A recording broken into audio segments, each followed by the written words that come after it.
Copa, há 57 anos, o consórcio de quem realiza. Finalmente chegou!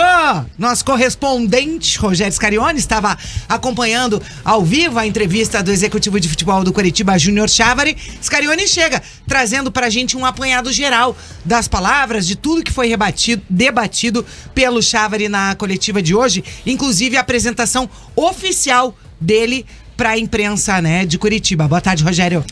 Agora sim, então, boa tarde, TT, boa tarde, Linhares, Dalk, meus amigos aqui também no estúdio da Jovem Pan News.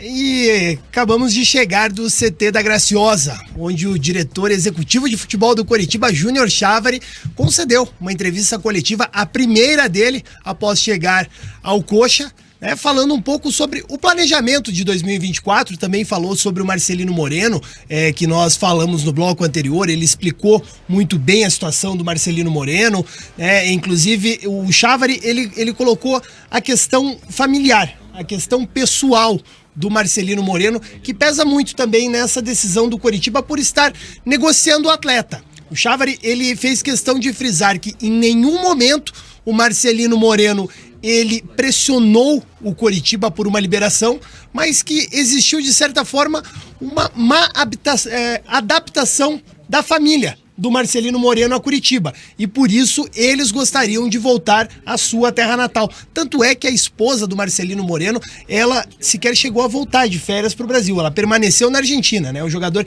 ele voltou no último sábado, data em que o Coritiba se reapresentou, deu início à pré-temporada, mas o Marcelino veio sozinho. Claro, já imaginando uma possível negociação com o Lanús, já com a promessa de que o Lanús, se caso fosse necessário, chegaria aos valores que o Coritiba havia pedido, e isso foi necessário. O Chávere também deixou isso muito claro, que por diversas vezes, inclusive no início dessa semana, o Lanús tentou empurrar aquela antiga proposta de 12 milhões, até ali, né, na conversa que nós tivemos rapidamente com o próprio Chávere, ele fala, olha, o presidente, ele por muitas vezes teve um clima não tão agradável assim comigo. Ele falou que, né, não esqueça que até o Chávere brincou, a pelota é redonda. Ele falou, olha, da mesma forma aqui no Brasil a bola também é redonda, então eu tô defendendo a minha instituição. E fora isso, o Chávere, ele deu algumas declarações que eu considerei até certo ponto fortes, né? Ele com bastante convicção no seu trabalho, bastante convicção nos atletas que ele trouxe até o momento para o Coritiba. Ele falou que cada contratação foi muito criteriosa até ser efetivada, as análises foram feitas de forma minuciosa para chegar até a contratação, que todos os jogadores, ele falou, todos os jogadores que o Coritiba trouxe até o momento, sem exceção, tinham propostas de clubes da Série A, mas e com valores semelhantes aos que o Coritiba acabou negociando com esses atletas, mas que eles acreditaram num projeto. E quando o Chávere fala em projeto, ele deixa muito claro que ele acredita muito nesse projeto. E ele inclusive, mencionou algo que eu achei interessante, legal destacar. Ele fala que ele deixou a família dele na sua cidade. Ele vai ver a família dele entre 45 e 60 dias, a cada período desse. E ele veio aqui sem tempo para brincar. Ele veio para vencer. Ele destacou muito e por muitas vezes, durante a entrevista do Chávere, ele repete a frase, mentalidade vencedora. E, Rogério, essa foi uma das declarações que mais me chamou a atenção nessa entrevista coletiva, inclusive foi uma das primeiras declarações que ele deu. Vamos ouvi-lo. Eu não tenho tempo para brincar. Eu não tenho tempo para arriscar. Eu venho aqui para vencer. A minha vida foi calçada em vitórias. Quem não tiver essa mentalidade no clube, e isso passa por atletas, por staff, por todos os colaboradores, tanto do futebol como da área administrativa, não terão espaço para seguir conosco. E aqui ficará aqueles que sentem que esse projeto faz sentido na vida deles. Não é arrogância, não é prepotência, é convicção. Dia 7 de abril, nós vamos buscar o título do campeonato estadual. E no dia 26 de novembro, nós estaremos comemorando o nosso acesso para a Série A do Campeonato Brasileiro. Fortíssimas essas Fortíssima, declarações e e ele fazendo termina- promessa pro torcedor. E ele termina essa frase, TT, falando que não é questão de arrogância, e sim convicção no trabalho que está sendo iniciado aqui no Coritiba. Eu acho importante você ter convicção, só que não é uma fórmula exata. Exata não é. Mas a gente não elogia o discurso vencedor e o discurso de elite do Atlético? Discurso vencedor, Não. sim. Agora, fazer promessa tão exata... Eu não vejo acho como que o promessa. Kudal Ano quer dizer. passado, o Atlético, no discurso desde o primeiro jogo contra o Rio Branco, dizia: nós vamos ganhar o Paranaense, vamos brigar em todas as frentes esse ano. Não é questão de você ser arrogante, que nem você disse, e nem de fazer promessa, como vocês estão dizendo aqui. Eu acho que você tem que implementar a mentalidade. Com a promessa. Eu tô Tem que dizendo implementar a mentalidade vencedora, sim. Eu concordo. Eu estou dizendo, na verdade, eu só quis dizer nesse ponto que a fórmula não é exata. E não é Ele mesmo. pode fazer o melhor trabalho do mundo, que se em algum momento existir uma falha e não der o resultado, ele vai ser julgado por isso. Sendo que, até aqui, na minha visão, o que eu estou vendo, ele está fazendo um bom trabalho. Ele fez promessas. Mas ele fez promessas. Ele foi contundente em dizer: nós vamos brigar pelo Campeonato Brasileiro e nós vamos conquistar Isso. o acesso. A partir disso, ele vai ser cobrado pelo aquilo que ele falou. Precisa da prática agora. Né? Perfeito. Por isso que eu falo, falar é fácil, né? Não estou dizendo que ele está fazendo uma promessa em vão, que nem ele acredita. Tenho certeza que ele acredita muito nisso, porque é o trabalho dele depende disso. Porque se ele está falando ali, ele confia no que ele está fazendo. Só que o futebol não é uma fórmula exata, e por isso que eu estou falando. Não é porque você trouxe o Arilson, que subiu ano passado, você trouxe o Vini Paulista, que subiu ano passado, não é porque você trouxe o Matheus Friso, que entregou muito ano passado, que vai dar certo. Talvez o Arilson venha aqui e não se adapte. Sendo que era para ele ser o pilar do meio de campo, talvez. Talvez o Friso venha aqui e não consiga ser um cara que vai jogar e entregar os números que ele entregou na Tombense ano passado. No Tombense, perdão. Se o Coritiba trouxer os 11 jogadores titulares do Vitória, que foi campeão da Série B ano passado, não tem garantia de acesso. Claro, Não tem. a torcida vai chiar no José Hugo já. Não, 12, eu ia falar pra trazer 12. Os 11 titulares e mais José Hugo, que é o talismã, pô. Mas eu acho que eu prefiro esse discurso. Pra ser bem sincero, Lógico. eu acho que o discurso dessa mentalidade, é claro que existem diferenças de competições. Né? Eu não acho que seria sensato, por exemplo, o Coritiba na Série A, ele sentar naquela mesa do CT e falar: dia tal de novembro nós estaremos na Libertadores. Aí eu acharia bem perigoso. Sim. Agora a Série B, o Coritiba joga para subir e brigar para ser campeão. Na minha visão, é isso. Né? Eu acho que existe a questão de pé no chão, a de convicção do trabalho, e eu acho que tudo tem que se encaixar. E ele está fazendo um trabalho para que o Coritiba conquiste o acesso. Né? Então, para mim, isso é importante. Mas não é uma fórmula exata. Fórmula exata não é mesmo. Mas assim, Coritiba tem uma linha de trabalho, tá montando um time para essa linha de trabalho, quer ser protagonista da Série B, quer subir sem sustos, contratando destaques da Série B. Essa foi a linha que o Coritiba resolveu adotar e tá seguindo à risca. Ali, ele já promete um time forte no início do ano. Dia 7 de abril seremos campeões, né? Ele promete um time forte no início do Estaremos ano. brigando. Então, Ele não promete o título, ele tudo promete bem, a briga mas pelo assim, título e o acesso. Tudo bem, mas assim, faz uma promessa de você estar nas cabeças esse ano. Chegar. O Coritiba tem 2 competições esse ano. Tem 3, tem a Copa do Brasil, tudo bem. Que em tese o Coritiba não vai brigar pra chegar em semifinal. Realidade de um clube de segunda divisão. O Coritiba não vai entrar pensando que vai ganhar a Copa do Brasil. Tô falando bobagem aqui. Não tem como. Entendeu? Pode ser que surpreenda, chegue nas oitavas, quartas de final. Até teve aí começa um a ganhar comentário corpo. exatamente agora do Rafael Hatbach. Promessa seria ganhar a Copa do Brasil. Disputar Campeonato Paranaense Isso. e acesso à Série A, com o orçamento comparado com outros clubes, é o mínimo. Obrigação. Eu concordo que é o mínimo. Assim como é impossível, comparado com orçamentos de outros clubes, prometer uma Copa do Brasil. Exatamente. Né? Mas então, o Coritiba tem 2 competições esse ano, que precisa entrar com a cabeça pra conquistar. O Paranaense, que é preparatório pra Série B, e óbvio, ficar pelo menos em quarto na Série B do ano que vem. A promessa lá atrás desse ano. É que nós já viramos um ano, ainda tem essas confusões, né? De 2023 e 2024. Mas a promessa do Amodeu no ano passado, na coletiva que ele deu, depois do rebaixamento, foi Coritiba protagonista na Série B. Protagonista não sobe que nem o Vasco há 2 anos. Na última rodada em Itu lá, com uma forcinha, também que aconteceu, no jogo decisivo, né? Mas enfim, isso é outro detalhe. Subindo na Bacia das Almas. O segredo que você tá falando, a forcinha? Essa forcinha tá no coxa agora. Essa forcinha o Coritiba normalmente não tem, inclusive. O Vasco tem bastante, o Coritiba não tem muito. Mas a questão o protagonismo da Série B não é subir em quarto na última rodada. Não é subir lá no final de novembro. É subir antes. O time que é protagonista vai subir com 3, 4, 5 rodadas de antecedência. Então, se você quer montar um time forte, se você acredita mesmo no potencial da equipe, você faz essa... Tudo bem, não é promessa de título? Ok.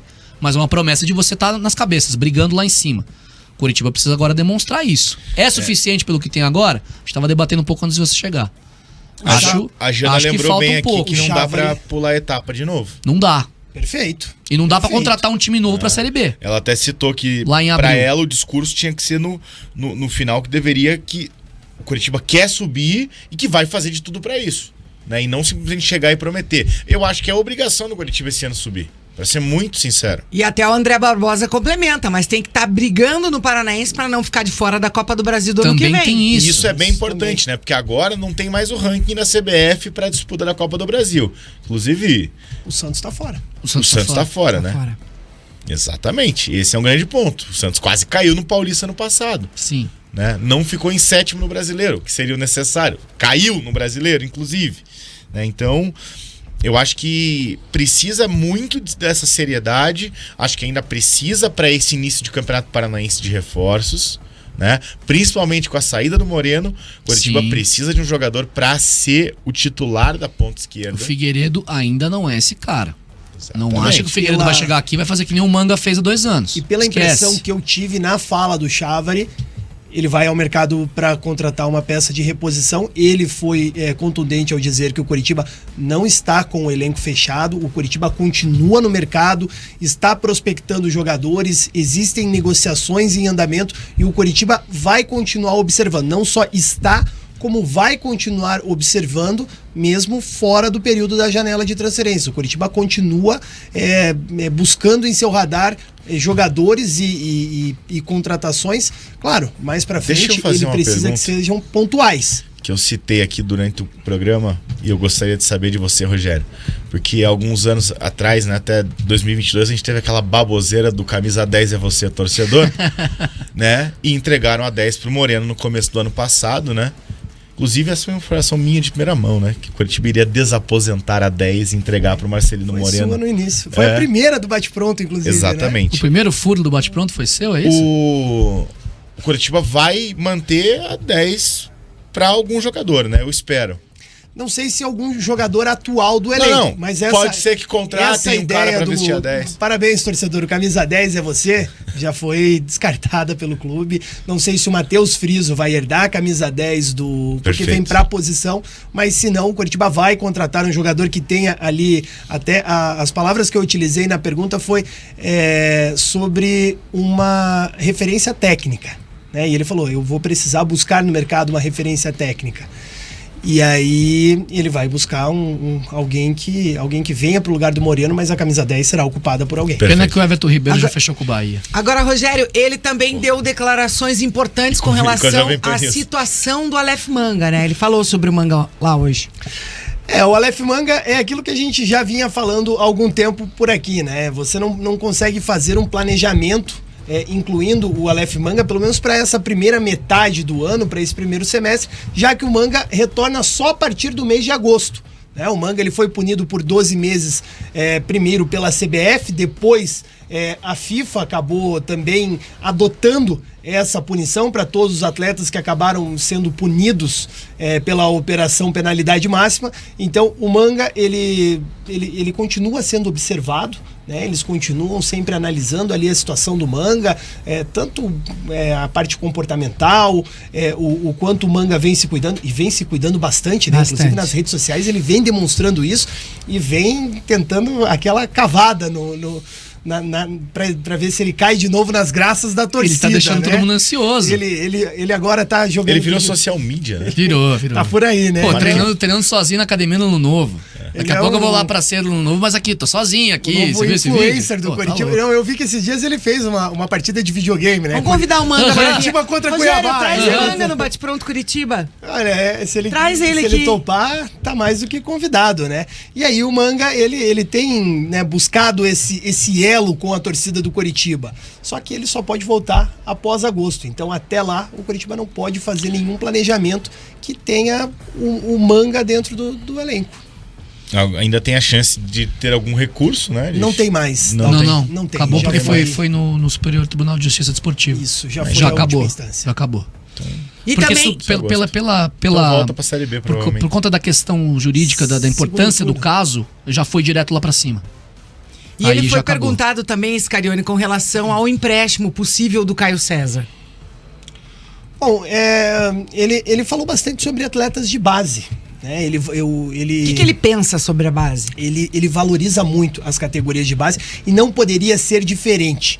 O Júnior Chávari, ele tem um histórico de trabalhos com categorias de formação, né? Ele já trabalhou em grandes clubes do futebol brasileiro, exatamente conhecendo a base. Ele trabalhou no São Paulo, trabalhou no Grêmio, trabalhou no Atlético Mineiro como diretor de base. Então ele falou muito sobre essa questão da integração das categorias sub-17 e sub-20. Inclusive ele mencionou que no treino de hoje existiam 4 jogadores da categoria sub-17 junto com o elenco profissional. Ele disse também que após o retorno da Copa São Paulo de Futebol Júnior, alguns jogadores podem ser integrados. O Pedro Morisco, ele já confirmou que retorna e será o segundo goleiro do Coritiba. Mesmo com o Benassi vindo? Mesmo com a vinda do Benassi, o Morisco hoje ele briga por posição com o Gabriel. Certo. Ele já adiantou que o Gabriel será o titular, né? Mas que o Pedro Morisco ele está ali em condições de brigar por posição, que ele retorna para isso. E o Benassi vai ter que buscar o espaço dele, algo que o Morisco já fez. E lembrando que vai ter uma pressão muito grande pra cima do Gabriel esse Com ano. toda Mas não certeza. tenha Ah, dúvida. sim. Se 3, 4 jogos ali ele tiver uma falha, ele vai ser vaiado, vai existir a pressão pra troca. Mas não? tem umas não questões- duvide que no Couto Pereira a torcida vai gritar o nome do Pedro Morisco, Ah, inclusive. certeza. Sem dúvida. Tem umas questões com o Gabriel também assim, às vezes ele demora um pouco na reposição de bola, a torcida tá meio cansada de várias coisas com o Gabriel, né? Não é só da atuação embaixo das traves, né? Mas se pegar o recorte do Gabriel com o Guto, Ótimo. Então, muito bom. se for bom. o Gabriel E o de Guto- 22, não tem Muito nem bom. chance pro E o Morisco jogar. Chávari falou que o Guto conhece e confia muito No Gabriel, sim. O Gabriel e é foi pilar justamente naquele essa time do questão. Guto. Ele que trate de ser o Gabriel de 2022, senão a piazada Se ele tá for fora de de passagem, 22, tá pedindo passagem. o Morisco não joga. Se for o Gabriel de 2022, o Morisco não joga. Agora, se for o Sim. Gabriel 2023, dura 10 rodadas no Aí máximo. o Morisco tem que jogar. Mata-mata do Paranaense, tá o Morisco jogando. Por aí. Exatamente. E aí, só terminando a questão das categorias de base, TT, ele falou que ele deve ter o time A, o time B e o time C do Coritiba, né? Um elenco com mais de 30 jogadores. E para esse time C, ele fala que deve ser montado com atletas formados no Coritiba. Concordo. Então que a gente tem ali pelo menos 1/3 do elenco formado dentro do CT da Graciosa. Achei bastante interessante E a isso. Copa São Paulo vai ajudar nisso também, né? Você tem jogadores que já atuaram no profissional, Juan Cis, Lucas Ronier, por exemplo, o próprio Jean Gabriel que já subiu, já foi para banco de reservas, mas ainda não jogou, né? Tem o João Vitor, que é um baita de um prospecto na categoria de base, né? 2006 o João Victor, né? Então, e o João Vitor, ele tem prospecto de Europa dentro da categoria de base. Sim. Na forma que analisam ele, eu já falei isso ano passado, ele e o Morisco eram os dois jogadores que os analistas de mercado, de desempenho no geral, olhavam para a base do Coritiba e falavam, quem tem possibilidade nesse momento de chegar numa Europa com tranquilidade, com Quem tem rapidez. perfil.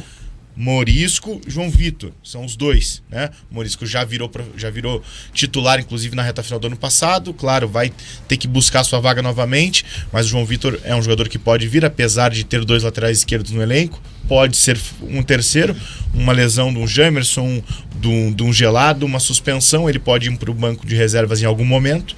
Então acho que o Coritiba tem que olhar para a base com toda certeza. Claro. Tem jogadores a serem bem trabalhados ainda, isso é importante. E a mesma coisa que vale pro Atlético que eu tinha falado, que tem que ter calma, que não é porque o Dudu foi sondado pelo Real Madrid que ele precisa virar titular e que ele vai ser um craque na primeira partida dele como profissional, mesmo vale pro Coritiba. Não é porque ele sai da base, tem um prospecto legal, que foi bem numa Copa São Paulo, numa Copa do Brasil Sub-20, num Brasileiro Sub-20, que ele vai simplesmente chegar no profissional arrebentando. Não é fácil. Não é. E vários exemplos existem. Igor Paixão, quando chegou no profissional do Coritiba, todo mundo criticava. Foi pro Londrina, voltou outro jogador. Teve mais tempo, mais cancha. E daí foi vendido para um Feyenoord. Precisou ainda de uma Série B no Coritiba para se desenvolver, né? Ele não voltou pronto do Londrina. Exatamente, então demora. Pergunta do Gerson, ele falou alguma coisa sobre a mudança no fornecedor do material esportivo? Não, isso nem cabe a ele, né, TT? Ele falou da montagem do elenco e em relação a contratações, saídas de jogadores, essa questão estrutural. Até foi feita uma pergunta em relação à comunicação e ele falou, isso não cabe a mim, isso não tá na... Com relação às contratações, a gente já escutou ele aqui no primeiro bloco do Bate-Pronto Curitiba, falando que vai ter calma, vai ter cautela, vai analisar. Ele não deu um spoiler de quais as posições que o Coritiba ainda pretende contratar? Ele foi até taxativo quando foi questionado a isso e ele falou assim, eu não preciso, eu vou trazer de acordo com o que o elenco pedir, né, com o que aparecer. Eu não posso dar números e nem posições, né, neste momento. Claro, existem posições carentes, existem saídas eminentes de jogadores, como é o caso do Marcelino Moreno. Existem. Nesses casos, né, o Coritiba, a gente já pode até adiantar. Um lateral direito está sendo observado, um meio-campista ainda está sendo observado. Meia? Um meia de ligação, Sim. jogador de articulação. E também mais um jogador que atue pelos lados do ataque. Né, um jogador que tenha mais a característica do drible, aquele famoso jogador do 1 contra 1. Essas 3 posições ainda devem chegar jogadores. Né? E aí ele vai trabalhar em cima daquilo que se mostrar necessário no decorrer do trabalho do Guto Ferreira. E só para finalizar a questão das categorias de base, uma coisa que eu tinha esquecido de mencionar, ele falou, ele teve uma frase também que me chamou a atenção, ele fala assim, vocês podem me cobrar isso, dentro do Coritiba, qualidade não tem idade. Se alguém mostrar desempenho...